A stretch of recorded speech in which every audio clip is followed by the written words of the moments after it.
दोस्तों welcome to growing knowledge. आज की इस वीडियो में हम डिस्कस करेंगे ब्रोचिंग के बारे में, ब्रोचिंग टूल के बारे में। ब्रोचिंग टूल कैसा होता है इसको हम लोग डायग्राम के थ्रू समझेंगे ताकि हमको समझने में इजी हो सके। इसके बाद इससे रिलेटेड जो मल्टीपल चॉइस क्वेश्चंस आएंगे उनको भी इस वीडियो में कवर करेंगे। तो सबसे पहले थ्योरी सेक्शंस को देखते हैं। ब्रोचिंग में ब्रोच टूल का इस्तेमाल किया जाता है।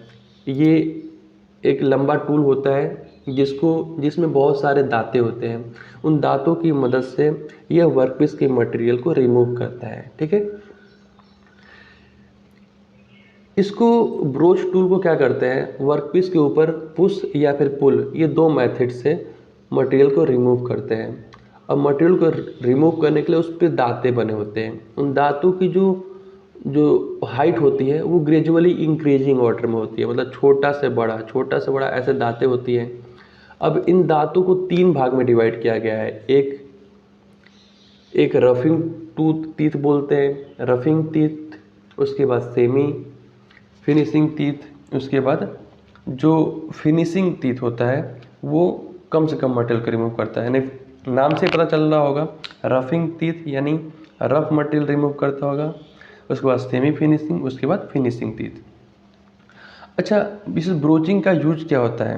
देखिए, इस ब्रोचिंग का यूज होता है किसी प्रकार का, अगर आपको कोई शेप का होल बनाना हो, ठीक है, इरेगुलर शेप का होल बनाना हो, चाहे एक्सटर्नल, फ्लैट या फिर कंट्रोल्ड सरफेस, इस प्रकार के कोई शेप बनाना हो तो हम लोग इसमें आप ब्रोचिंग कर सकते हैं। ब्रोचिंग करके मटेरियल को रिमूव करके हम लोग इस प्रकार का शेप पा सकते हैं।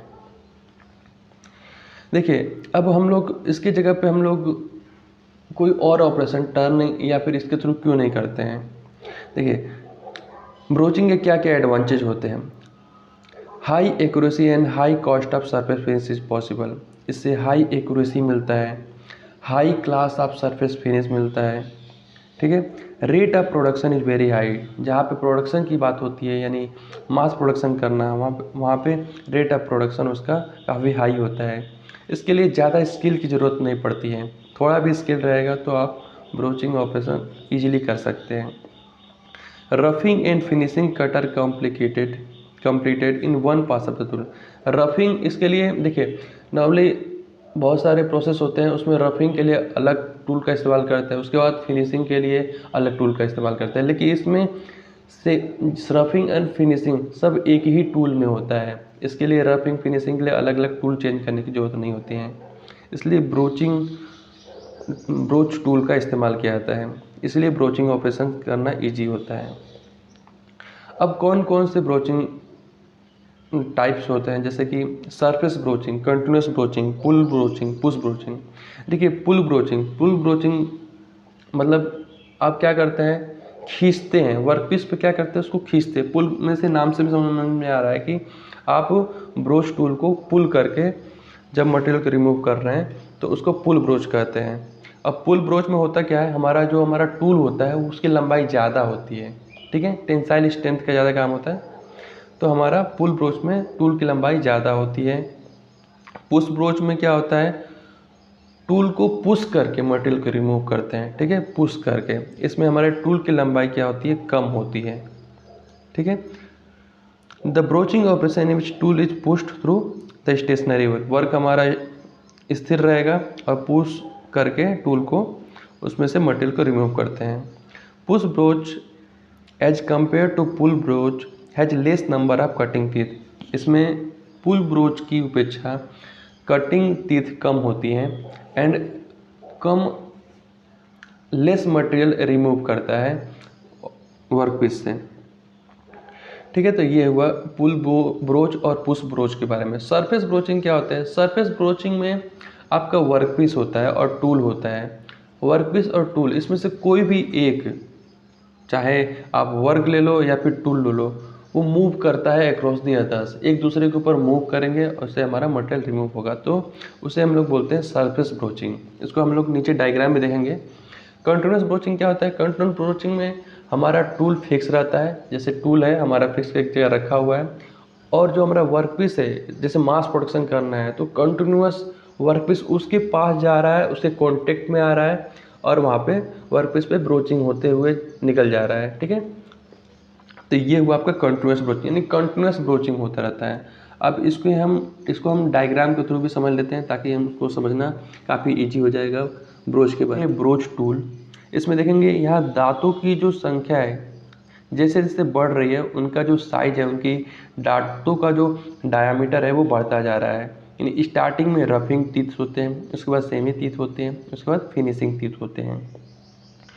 और इसको पुल या फिर पुश करने के लिए, दांतों को पकड़ने के लिए ये पूरा शैंक लेंथ होता है जिसमें कई सारे भागों में बटा होता है, जैसे फ्रंट पायलेट, नेक या फिर पुल एंड, और इसका ये अब रियर एंड होता है।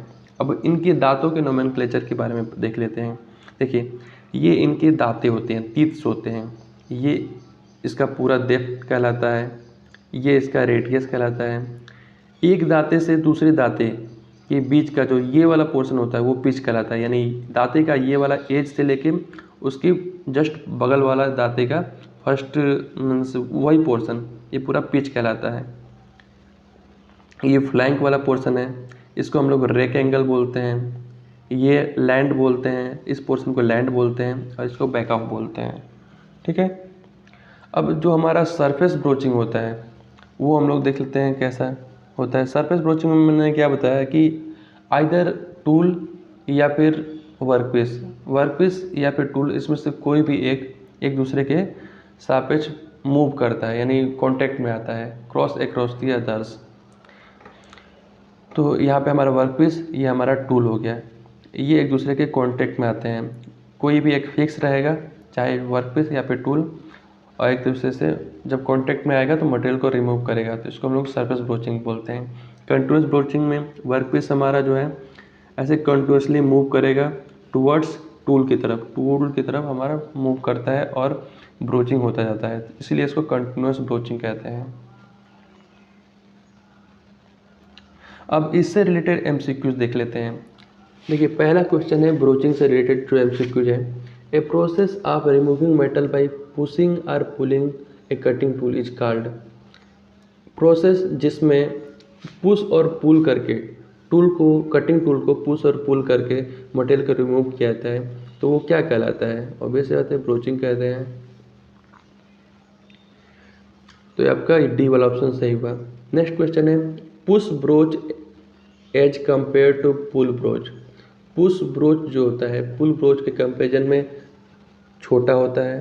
ठीक है, छोटा होने के बाद उसमें दांतों की संख्या भी कम होती है। छोटा होएगा तो दांतों की संख्या कम होगी, और दांतों की संख्या कम हो गई तो लेस मटेरियल रिमूव करेगा, यानी ऑल ऑफ दिस वाला ऑप्शन सही हुआ। Holes are machined by push broach only for sizing. जो हमारे होल्स मशीनिंग किया जाता है पुश ब्रोच से केवल साइजिंग के लिए किया जाता है, बिल्कुल सही है। नेक्स्ट क्वेश्चन देखते हैं the height of each tool of A broach is. जो हमारा टूल होता है उसकी जो हाइट होती है वो क्या करती है? प्रोग्रेसिव इंक्रीजिंग ऑर्डर में होती है। ठीक है, पहले जो छोटा टीथ रहेगा, टीथ की जो हाइट रहेगी वो कम रहेगी, उसके बाद बड़ी रहेगी, बड़ी होती जाएगी, उसके बाद बड़ी होती जाएगी। जैसे कि आप लोग यहाँ पे देख सकते हैं ये जो दांतें क्या हैं बढ़ती जा रही है, इनकी हाइट बढ़ती जा रही है। पहले फिनिशिंग, सबसे पहले रफ टीथ रहेगा, उसके बाद सेमी फिनिश, उसके बाद फिनिशिंग टीथ, यानी प्रोग्रेसिव इंक्रीजिंग ऑर्डर में होता है, यानी सी वाला ऑप्शन सही हुआ। ब्रोच हैज में कौन कौन से टीथ होते हैं? ये तीनों प्रकार के टीथ होते हैं, यानी आला बीच वाला ऑप्शन सही हुआ। The broaching operation in which either the work or tool move across the other. Tool या फिर वर्क कोई भी एक अक्रॉस द अदर्स मूव करेगा तो उसको बोलते हैं सरफेस ब्रोचिंग।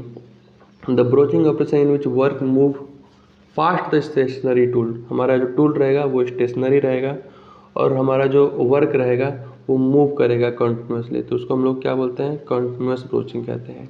ठीक है, work move past the stationary tool, तो उसको हम बोलते हैं continuous broaching.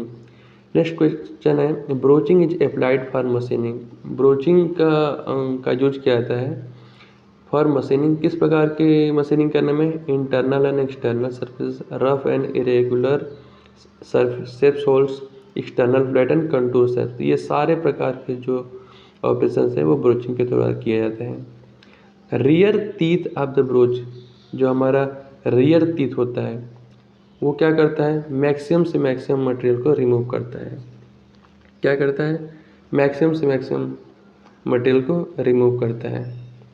Rear teeth, the advantage of broaching operation is that, broaching operation का क्या एडवांटेज होता है, तो इसके हम लोग क्या बताया था, मास प्रोडक्शन में इस्तेमाल किया था, इससे हाई एक्यूरेसी मिलता है और पिक्चर को इसमें क्या करते हैं, roughing and finishing cut completed in 1%, यानी रफ और फिनिशिंग कट एक साथ एक ही बार में एक ही टूल से खत्म फिनिश हो जाता है, यानी कर सकते हैं ब्रोचिंग ऑपरेशन से। तो ये ऑल ऑफ दीज वाला ऑप्शन सही हुआ। तो ये दोस्तों ब्रोचिंग से रिलेटेड आपको कोई चीज़ें समझ में नहीं आए तो हमें कमेंट बॉक्स में बताइए। वीडियो अच्छा लगा तो वीडियो को लाइक कीजिए।